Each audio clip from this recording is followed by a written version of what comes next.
Ladies and gentlemen, this is your captain, Narokx, and I have 3 goals for this video. Give you an example how much of a god Kanye is as a music producer, show the importance of the stereo space, which is usually ignored by producers who are new to the game, which results in some flat beats, which, there's nothing wrong with flat mono beats. It's a whole vibe if you're in that kind of sound, but it does sound a bit dated, especially when you consider the advancements in music production and equipment. But yeah, if you want a modern 360-degree all-encompassing sound, you need to pay attention to your stereo space. In the process of showing you these things, I'll be breaking down the beat Faithful by Kanye, which is used by Chicago legend Common for the song Faithful, featuring John Legend and Bill Out from The Roots. Quick FYI, I won't be going super in-depth with the stereo teaching. My examples will be more of a showcase, but if you want a full in-depth tutorial on stereo space, I put some links in the description of my favorite tutorials on the subject. So let's start with the breakdown, and I will make a hard tangent when I get to the stereo section of the breakdown, and then I'll pivot back into finishing the breakdown of the beat. Kanye sampled the song Faithful to the End by DJ Rogers, which is approximately at a 136 BPM and a C major key. Kanye's beat is at approximately 91 BPM and its key is A flat minor. Here are the chops.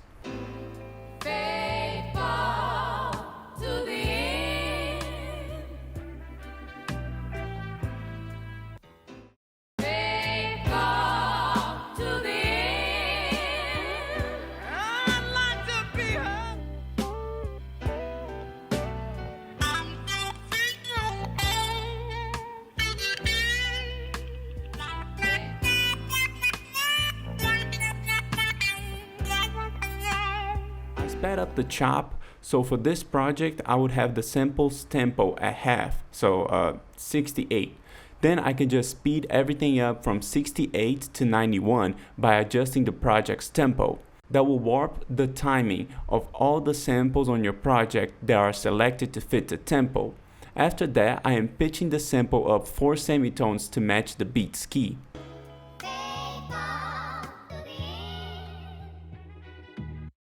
For this chop, I will use the last kick of the chop and put that at the beginning of the chop because it's the same sound, but at the end there's a kick and in the beginning there is not a kick.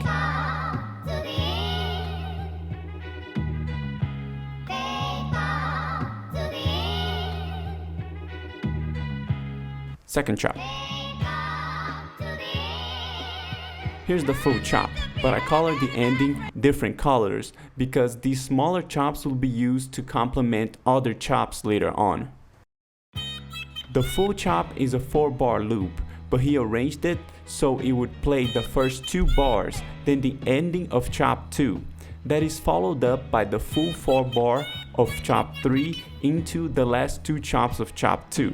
Before I continue with the solo, I want to make that tangent I mentioned earlier to talk about the stereo space and to also talk about how amazing Kanye is as a producer.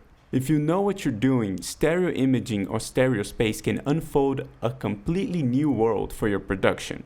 Other than making it easier to balance more sounds in a busy mix and creating a true 3-dimensional experience for your listener, the stereo space can do some freaky stuff, like completely erasing an element of a sample without even using an EQ. I first noticed this when I was breaking down the song Music Sounds Better With You by Stardust, the group that would eventually lead to Daft Punk.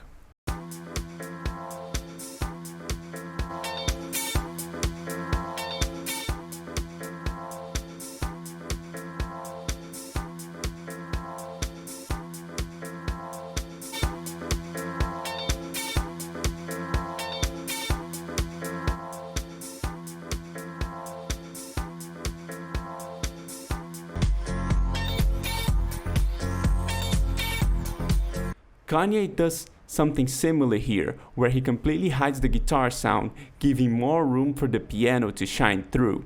I was able to replicate this by panning the sample left, then making it completely stereo.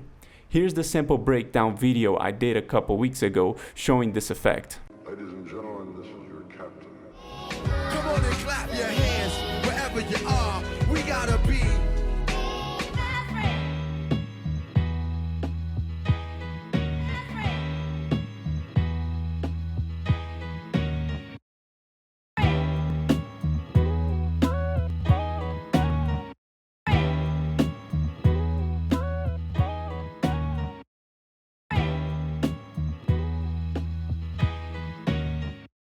And yeah, boom, the guitar disappears, which is probably happens because the way the sample was recorded or the way it was mixed on the original song. Regardless, I can then make the sample mono again after sending that signal to another mixer track. If you didn't get the picture yet, Kanye is a god. The way he chopped this section, intertwining some chops of the synth solo with the ending of chop 2 3 different ways, then thinking I don't like this guitar or I want more of this piano sound, and using some stereo space wizardry to remove it is insane to me. And I am pretty sure it was probably all done outside of DAW on his MPC. Before I finish the breakdown, I would like to say that 80% of the thousands of people who are now aware of my channel since I started posting my new sample breakdown series are now subscribed to my channel, which kinda hurts.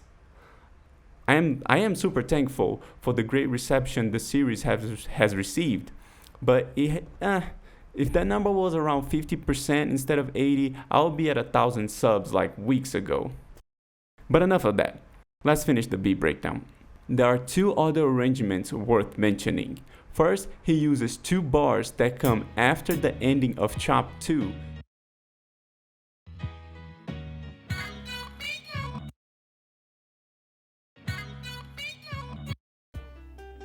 Then the last 2 bars of chop 3, finishing with the 2 bars that come after the chop.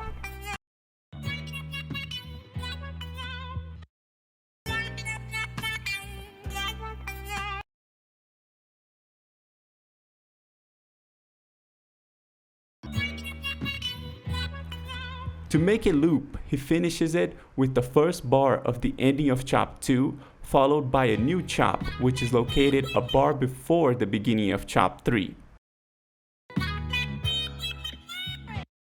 To finish the synth solo section and return to the chop 1 section, he does this last pattern I showed, with the only difference being which chop he uses to bridge into the last chop, and a vocal chop with a cool drum fill behind it.